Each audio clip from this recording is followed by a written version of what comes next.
सब यहाँ पर जो भी यहाँ पे गुणगान कर रहे हैं इस बिल का और बता रहे हैं कैसे regulatory mechanism, ease of doing business, ये सब होगा इस बिल के माध्यम से।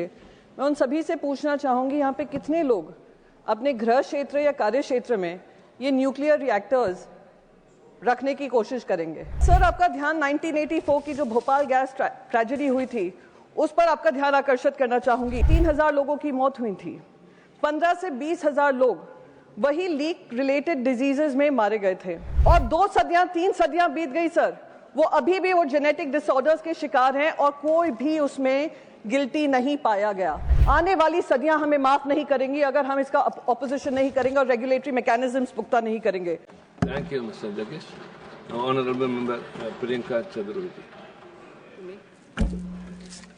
Sir, thank you so much for giving me a chance to speak on this bill. Jagesh ji was talking about how important Shanti is. But when a bill called Shanti brings Ashanti, then I stand here to oppose that bill, sir. सब यहाँ पर जो भी यहाँ पे गुणगान कर रहे हैं इस बिल का और बता रहे हैं कैसे regulatory mechanism, ease of doing business, ये सब होगा इस बिल के माध्यम से।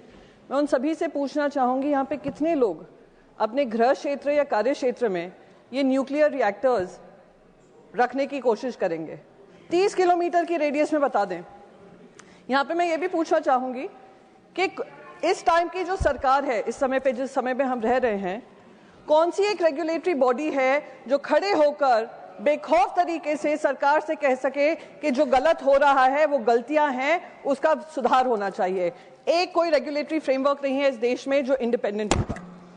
सर, तीसरी चीज, ये प्राइवेट प्लेयर्स को लाने की बात है। मैं प्राइवेट प्लेयर्स को भी कौन सा ऐसा रेगुलेटरी मैकेनिज्म है जो प्राइवेट प्लेयर्स इसमें आएंगे उनको अकाउंटेबल रख सकता है। मैं सर आपका ध्यान 1984 की जो भोपाल गैस ट्रेजेडी हुई थी उस पर आपका ध्यान आकर्षित करना चाहूंगी। 3,500 लोगों की मौत हुई थी, 15 से 20,000 लोग वही लीक रिलेटेड डिजीजेज में मारे गए थे।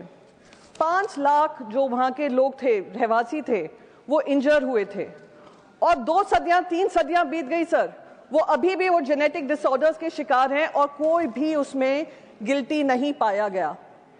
तो ये देश की सच्चाई है कि जहां रेगुलेशन और अकाउंटेबिलिटी नहीं होती है, आने वाली सदियां, अगर हमने ये एक दिन में लोकसभा और राज्यसभा में ये बिल पास हो गया है, इस पे चर्चा नहीं हुई है, आने वाली सदियां हमें माफ नहीं करेंगी अगर हम इसका ऑपोजिशन नहीं करेंगे और रेगुलेटरी मैकेनिज्म्स पुख्ता नहीं करेंगे।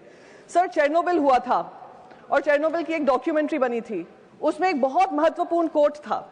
वो कोट था, every lie we tell incurs a debt to the truth, sooner or later the debt is paid.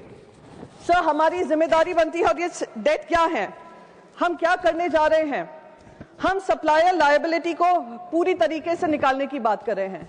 जो लायबिलिटी है हम कैप कर रहे हैं 3,000 करोड़ पे।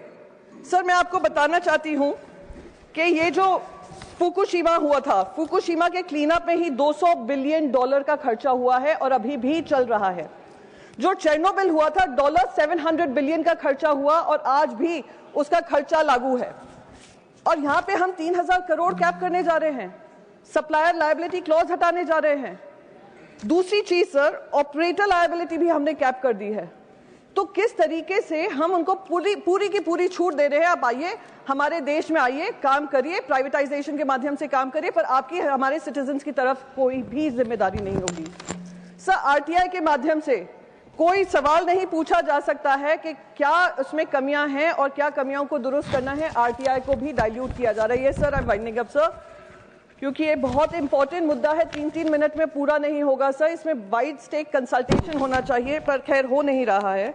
मैं बस यही कहूंगी, जो ये एटॉमिक एनर्जी रेगुलेटरी बॉडी है, जो बोर्ड है, उसको पूरी तरीके से मजबूत तरीके से अकाउंटेबिलिटी तय करना सरकार की जिम्मेदारी बनती है। और जैसे मैंने कहा कि अगर हम इस पर कार्रवाई नहीं करेंगे, अकाउंटेबिलिटी तय नहीं करेंगे, हमारे देश में आकर ये लोग प्रॉफिट जरूर करेंगे, पर सिटीजन्स को के हाथ में एक लंबा चौड़ा बिल थमा देंगे, जो वेस्ट एनर्जी से लेकर, हैजार्डस वेस्ट से लेकर, और जो लायबिलिटी जान और माल की होती है, वो हमारे पास छोड़ जाएंगे। बहुत बहुत धन्यवाद सर। जय हिंद, वंदे मातरम।